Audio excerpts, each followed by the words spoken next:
मधुबन के बाबा,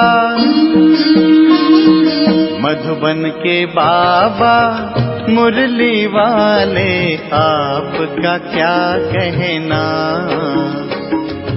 आपका क्या कहना। ओम शांति। आज 14 नवंबर 2023 के साकार मधुर महावाक्य है। आज मीठे मीठे बाप दादा बोले, मीठे बच्चे, मनुष्य को देवता बना, इसमें विघ्न जरूर पड़ेंगे। तुम्हें तकलीफ सहन करके भी इस सर्विस पर तत्पर रहना है, रहमदिल बनना है। बाबा ने कहा, मीठे बच्चे, मनुष्य को देवता बनाने की सर्विस में विघ्न जरूर पड़ेंगे।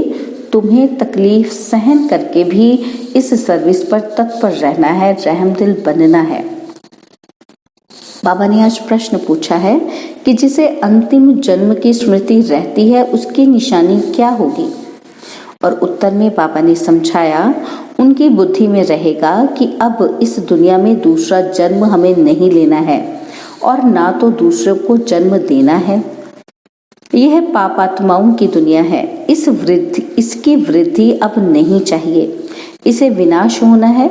हम इन पुराने वस्त्रों को उतार अपने घर जाएंगे। अब नाटक पूरा हुआ। मुरली का गीत है, नई उम्र की कलियां। ओम शांति।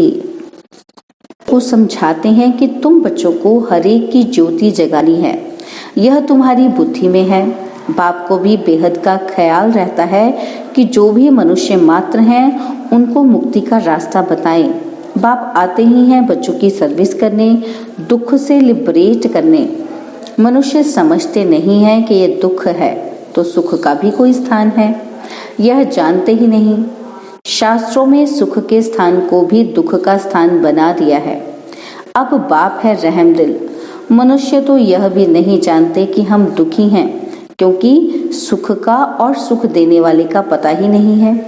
यह भी ड्रामा की भावी। सुख किसको कहते हैं, दुख किसको कहते हैं, ये जानते ही नहीं। ईश्वर के लिए कह देते कि वही सुख दुख देते हैं, गोया उस कलंक लगाते हैं। ईश्वर जिनको बाप कहते हैं उनको जानते ही नहीं। बाप कहते हैं कि मैं बच्चों को सुख ही देता हूँ। तुम अब जानते हो बाबा आया है पतितों को पावन बनाने। कहते हैं मैं सबको ले जाऊंगा स्वीट होम। वह स्वीट होम भी पावन है, वहाँ कोई पतित आत्मा रहती नहीं, उस ठिकाने को कोई जानते ही नहीं। कहते हैं कि फलाना पार निर्वाण गया, परंतु समझते नहीं।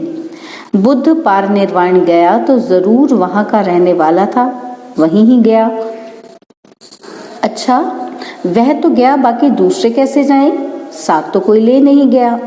वास्तव में वह जाते नहीं, इसलिए सब पतित पावन बाप को याद करते हैं। पावन दुनिया दो हैं, एक मुक्ति धाम और दूसरा जीवन मुक्ति धाम। शिवपुरी और विष्णुपुरी, यह है रावणपुरी। परमपिता परमात्मा को राम भी कहते हैं। राम राज्य कहा जाता है तो बुद्धि परमात्मा की तरफ चली जाती है। मनुष्य को तो सब परमात्मा मानेंगे नहीं, तो तुमको तरस पड़ता है, तकलीफ तो सहन करनी पड़े। बाबा कहते, मीठे बच्चे, मनुष्य को देवता बनाने में इस ज्ञान यज्ञ में विघ्न बहुत ही पड़ेंगे। गीता के भगवान ने गाली खाई थी ना, गालियां उनको भी और तुमको भी मिलती हैं। कहते हैं ना कि इसने शायद चौथ का चंद्रमा देखा होगा। यह सब हैं दंत कथाएं। दुनिया में तो कितना गंध है। मनुष्य क्या क्या खाते हैं, जानवरों को मारते हैं, क्या क्या करते हैं। बाकर इन सब बातों से छुड़ा देते हैं। दुनिया में मारामारी कितनी है, तुम्हारे लिए बाप कितना सहज कर देते हैं। बाप कहते हैं कि तुम सिर्फ मुझे याद करो तो विकर्म विनाश हो जाएंगे। सबको एक ही बात समझाओ। बाप कहते हैं अपने शांति धाम और सुख धाम को याद करो। तुम असल वहाँ के रहवासी हो। सन्यासी लोग भी वहाँ के लिए ही रास्ता बताते हैं। अगर एक निर्वाण धाम चला गया तो फिर दूसरे को कैसे ले जाएंगे? उनको कौन ले जाएगा? समझो, बुद्ध निर्वाण धाम में गया, उनके बौद्धि तो यहाँ बैठे हैं, उनको वापस ले जाए ना। गाते भी हैं, जो पैगंबर है सबकी रूह यहाँ है, यानी किसी न किसी शरीर में है, फिर भी महिमा गाते रहते। अच्छा, धर्म स्थापन करके गए, फिर क्या हुआ? मुक्ति में जाने के लिए मनुष्य कितना माथा मारते हैं। उसने तो ये जप तप तीर्थ आदि नहीं सिखाया। बाप कहते हैं, मैं आता ही हूँ सबकी गति सदगति करने, सबको ले जाता हूँ। सत्युग में जीवन मुक्ति है, एक ही धर्म है, बाकी सब आत्माओं को वापस ले जाते हैं। तुम जानते हो, बाबा है बागवान, हम सब माली हैं। मम्मा बाबा और सब बच्चे माली बन बीज बोते रहते हैं। कलम निकलती है, फिर माया के तूफान लग पड़ते हैं। अनेक प्रकार के तूफान आते हैं, यह है माया के विघ्न। तूफान लगते हैं तो पूछना चाहिए, बाबा इसके लिए क्या करना चाहिए? श्रीमत देने वाला बाप है, तूफान तो लगेंगे ही। नंबर 1 है देह अभिमान। यह नहीं समझते कि मैं आत्मा अविनाशी हूँ, ये शरीर विनाशी है। हमारे 84 जन्म पूरे हुए, आत्मा ही पुनर्जन्म लेती है। घड़ी घड़ी एक शरीर छोड़ दूसरा लेना आत्मा का ही काम है। अब बाप कहते हैं, तुम्हारा यह अंतिम जन्म है। इस दुनिया में दूसरा जन्म नहीं लेना है, ना किसी को देना है। पूछते हैं कि फिर सृष्टि की वृद्धि कैसे होगी? अरे इस समय सृष्टि की वृद्धि नहीं चाहिए, यह तो भ्रष्टाचार की वृद्धि है। यह रस्म रावण से शुरू हुई है। दुनिया को भ्रष्टाचारी बनाने वाला रावण ठहरा, श्रेष्ठाचारी राम बनाते हैं। इसमें भी तुमको कितनी मेहनत करनी पड़ती है। घड़ी घड़ी देह अभिमान में आ जाते हैं। अगर देह अभिमान में ना आए तो अपने को आत्मा समझे। सतयुग में भी अपने को आत्मा तो समझते हैं ना, जानते हैं अभी ये हमारा शरीर वृद्ध हुआ है, इनको छोड़ कर नया लेंगे। यहाँ तो आत्मा का भी ज्ञान नहीं है, अपने को देह समझ बैठे हैं। इस दुनिया से जाने के दिल उनकी होती है जो दुखी होते हैं, वहाँ तो है ही सुख। बाकी आत्मा का ज्ञान वहाँ रहता है। एक शरीर छोड़ दूसरा लेते हैं, इसलिए दुख नहीं होता, वह सुख की प्रारब्ध है। यहाँ भी आत्मा तो कहते हैं, फिर भल कोई आत्मा सो परमात्मा कह देते हैं। आत्मा है यह तो ज्ञान है ना, परंतु यह नहीं जानते कि हम इस पार्ट से वापस जा नहीं सकते।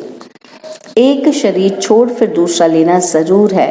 पुनर्जन्म तो सब मानेंगे, कर्म तो सब कूटते हैं ना। माया के राज्य में कर्म विकर्म ही बनते हैं, तो कर्म कूटते रहते हैं, वहां ऐसे कर्म नहीं जो कूटने पड़े। अब तुम समझते हो कि वापस जाना है, विनाश होना ही है। बॉम्ब्स की ट्रायल भी ले रहे हैं, गुस्से में आकर फिर ठोक देंगे। यह पावरफुल बॉम्ब्स हैं। गायन भी है यूरोप वासी यादव। भला हम सब धर्म वालों को यूरोप वासी ही कहेंगे। भारत है एक तरफ, बाकी उन सबको मिला दिया है। अपने खंड लिए उन्हों को प्यार तो बहुत है, परंतु भावी ऐसी है तो क्या करेंगे? ताकत सारी तुमको बाबा दे रहे हैं। योग बल से तुम राज्य ले लेते हो, तुमको कोई भी तकलीफ नहीं देते हैं। सिर्फ बाप कहते हैं मुझे याद करो, देह अभिमान छोड़ो। कहते हैं कि मैं राम को याद करता हूँ, श्री कृष्ण को याद करता हूँ, तो वे अपने को आत्मा थोड़ी समझते हैं। आत्मा समझते तो आत्मा के बाप को क्यों नहीं याद करते हैं? बाप कहते हैं मुझ परमपिता परमात्मा को याद करो। तुम जीव आत्मा को क्यों याद करते हो? तुमको देही अभिमानी बनना है। मैं आत्मा हूँ, बाप को याद करता हूँ। बाबा ने फरमान किया है, याद करने से विकर्म विनाश होंगे और वर्षा भी बुद्धि में आ जाएगा। बाप और जायदाद अर्थात मुक्ति और जीवन मुक्ति, इसके लिए ही धक्के खाते रहते हैं। यज्ञ जप तप आदि करते रहते हैं, पोप से भी आशीर्वाद लेने जाते हैं। यहाँ बाप सिर्फ कहते हैं कि देह अभिमान छोड़ो, अपने को आत्मा निश्चय करो। ये नाटक पूरा हुआ है, हमारे 84 जन्म पूरे हुए हैं, अब जाना है। कितना सहज करके समझाते हैं। ग्रस्त व्यवहार में रहते बुद्धि में ये रखो, जैसे नाटक पूरा होने पर होता है तो समझते हैं कि बाकी 15 मिनट हैं, अभी ये सीन पूरी होगी। एक्टर्स समझते हैं कि हम ये कपड़ा उतार घर को जाएंगे, अभी सबको वापस जाना है, ऐसी ऐसी बातें अपने से करनी चाहिए। कितना समय हमने सुख दुख का पाठ बजाया है यह जानते हैं। अभी बाप कहते हैं मुझे याद करो, दुनिया में क्या क्या हो रहा है इन सब को भूल जाओ, ये सब खत्म हो जाने वाले हैं, अब वापस जाना है। वह समझते हैं कि कलयुग अभी 40,000 वर्ष चलेगा। इसको घोर अंधियारा कहा जाता है। बाप का परिचय नहीं है, ज्ञान माना बाप का परिचय और अज्ञान माना नो परिचय, तो गोया घर घोर अंधियारे में है। अभी तुम घोर सोचरे में हो। नंबरवार पुरुषार्थ अनुसार अब रात पूरी होने वाली है, हम वापस जाते हैं। आज ब्रह्मा की रात, कल ब्रह्मा का दिन होगा। बदलने में टाइम तो लगेगा ना, तुम जानते हो। अब हम मृत्यु लोक में हैं, कल अमर लोक में होंगे, पहले तो वापस जाना होगा। ऐसे ये 84 जन्मों का चक्र फिरता है, ये फिरना बंद नहीं होता है। बाबा कहते हैं तुम कितनी बार मेरे से मिले होंगे। बच्चे कहते हैं कि अनेक बार मिले हैं। तुम्हारे 84 जन्मों का चक्र पूरा होता है तो सबका हो जाएगा। इसको कहा जाता है ज्ञान। ज्ञान देने वाला ही ज्ञान सागर, परमपिता परमात्मा, पतित पावन। तुम पूछ सकते हो पतित पावन किसको कहा जाता है? भगवान तो निराकार को कहा जाता है। फिर तुम रघुपति राघव राजा राम क्यों कहते हो? आत्मा का बाप तो वह निराकार ही है। समझाने की बड़ी ही युक्ति चाहिए। दिन प्रतिदिन तुम्हारी उन्नति होती रहेगी, क्योंकि गुह्य ज्ञान मिलता रहता है। समझाने के लिए है सिर्फ अल्फ की बात। अल्फ को भूले तो आर्फन हो गए, दुखी होते रहते हैं। एक द्वारा एक को जानने से तुम 21 जन्म सुखी हो जाते हो। यह है ज्ञान और वह है अज्ञान। जो कह देते आत्मा सर्वव्यापी है, अरे वह तो बाप है। बाप कहते हैं तुम्हारे अंदर भूत सर्वव्यापी है, 5 विकार रूपी रावण सर्वव्यापी है। यह बातें समझानी पड़ती हैं। हम ईश्वर की गोद में हैं, ये बड़ा भारी नशा होना चाहिए। फिर भविष्य में देवताई गोद में जाएंगे, वहाँ तो सदैव सुख है। शिव बाबा ने हमको अडॉप्ट किया है, उनको याद करना है, अपना भी और दूसरों का भी कल्याण करना है, तो राजाई मिलेगी। ये समझने की बड़ी अच्छी बात है। शिव बाबा है निराकार, हम आत्मा भी निराकार है।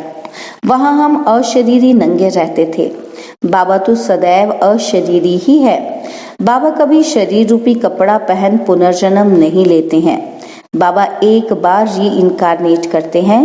पहले पहले ब्राह्मण रचते हैं तो उनको अपना बनाकर और नाम रखना पड़े ना। ब्रह्मा नहीं तो ब्राह्मण कहाँ से आए? तो ये वही है जिसने पूरे 84 जन्म लिए हैं। गोरा जो फिर सांवरा बना है, सुंदर से श्याम, श्याम से सुंदर बनता है। भारत का भी हम श्याम सुंदर नाम रख सकते हैं। भारत को ही श्याम, भारत को ही गोल्डन एज सुंदर कहते हैं। भारत ही काम चिता पर बैठ काला बनता है, भारत ही ज्ञान चिता पर बैठ गोरा बनता है। भारत से ही माथा मारना पड़ता है। भारतवासी फिर और धर्मों में कन्वर्ट हो गए हैं। यूरोपियन और इंडियन में फर्क नहीं दिखाई पड़ता है। वहाँ जाकर शादी करते हैं तो फिर क्रिश्चियन कहलाने लग पड़ते हैं। उनके बच्चे आदि भी उसी फीचर्स के होते हैं। अफ्रीका में भी शादी कर लेते हैं। अब बाबा विशाल बुद्धि देते हैं चक्र को समझने की। यह भी लिखा हुआ है, विनाश काले विपरीत बुद्धि। यादवों और कौरवों ने प्रीत नहीं रखी, जिन्होंने प्रीत रखी उनकी विजय हुई। विपरीत बुद्धि कहा जाता है दुश्मन को। बाप कहते हैं इस समय सब एक दो के दुश्मन हैं। बाप को ही सर्वव्यापी कह गाली देते हैं, या तो फिर कह देते जन्म मरण रहित हैं। उनको कोई भी नाम रूप नहीं है। ओ गॉडफादर भी कहते हैं, साक्षात्कार भी होता है आत्मा और परमात्मा का। उसमें और परमात्मा में फर्क नहीं रहता। बाकी नंबरवार कम जास्ती ताकत तो होती ही है। मनुष्य भल मनुष्य हैं, उनमें भी तो मर्तबे होते हैं। बुद्धि का फर्क है। ज्ञान सागर ने तुमको ज्ञान दिया है तो उनको याद करते हो, वह अवस्था तुम्हारी अंत में बनेगी। अमृत वेले सिमर सिमर सुख पाओ, भले लेटे रहो परंतु नींद नहीं आनी चाहिए। अपना हट कर बैठना चाहिए। मेहनत है, वैद्य लोग भी दवाई देते हैं अमृत वेले के लिए, यह भी दवाई है। रचता बाप ब्रह्मा द्वारा ब्राह्मण रचकर पढ़ाते हैं, यह बात सबको समझानी है। अच्छा, मीठे मीठे सिकिलते बच्चों प्रति माता पिता बाप दादा का याद प्यार और गुड मॉर्निंग। रूहानी बाप की रूहानी बच्चों को नमस्ते। हम रूहानी बच्चों की रूहानी बाप दादाजी को दिलवा जान सिकवा प्रेम से नमस्ते। ओम शांति। प्यारे बाबा, मीठे बाबा, मेरे बाबा, शुक्रिया बाबा, शुक्रिया बाबा, शुक्रिया। धारणा के लिए मुख्य सार है। पहला पॉइंट है, हमने ईश्वर की गोद ली है, फिर देवताई गोद में जाएंगे। इसी रूहानी नशे में रहना है, अपना और दूसरों का कल्याण करना है। सेकंड पॉइंट है, अमृत वेले उठ ज्ञान सागर के ज्ञान का मनन करना है। एक की अव्यभिचारी याद में रहना है। देह अभिमान छोड़ स्वयं को आत्मा निश्चय करना है। बाबा ने आज हमें वरदान दिया, अमृत वेले से रात तक याद के विधि पूर्वक हर कर्म करने वाले सिद्धि स्वरूप भव। अमृत वेले से रात तक याद के विधि पूर्वक हर कर्म करने वाले सिद्धि स्वरूप भव। अमृत वेले से लेकर रात तक जो भी कर्म करो, याद के विधि पूर्वक करो तो हर कर्म की सिद्धि मिलेगी। सबसे बड़ी से बड़ी सिद्धि है प्रत्यक्ष फल के रूप में अति इंद्रिय सुख की अनुभूति होना। सदा सुख की लहरों में, खुशी की लहरों में लहराते रहेंगे तो यह प्रत्यक्ष फल भी मिलता है और फिर भविष्य फल भी मिलता है। इस समय का प्रत्यक्ष फल अनेक भविष्य जन्मों के फल से श्रेष्ठ है। अभी अभी किया, अभी अभी मिला, इसको ही कहते हैं प्रत्यक्ष फल। स्लोगन, स्वयं को निमित्त समझ हर कर्म करो तो न्यारे और प्यारे रहेंगे, मैंपन आ ही नहीं सकता। स्वयं को निमित्त समझ हर कर्म करो तो न्यारे और प्यारे रहेंगे, मैंपन आ ही नहीं सकता। ओम शांति। और अब यह एक बहुत अच्छी वीडियो भी जरूर देखें।